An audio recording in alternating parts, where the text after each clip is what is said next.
รู้รักภาษาไทยโดยความร่วมมือของสำนักงานราชบัณฑิตยสภาและกรมประชาสัมพันธ์วันนี้เสนอคำว่าแฟชั่นแฟชั่นเขียนสระแอฟอฟันชอช้างไม่หันอากาศไม่เอกนอหนูเป็นคำที่ยืมมาจากภาษาอังกฤษ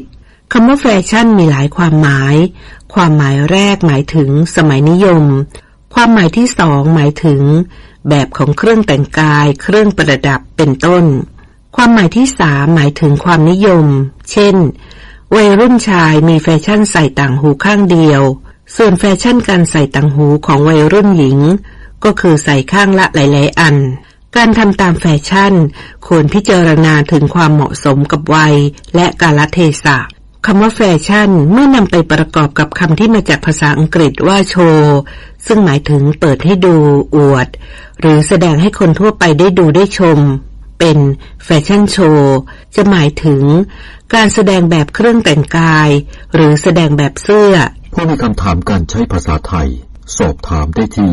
www.royin.go.th หรือหมายเลขโทรศัพท์1111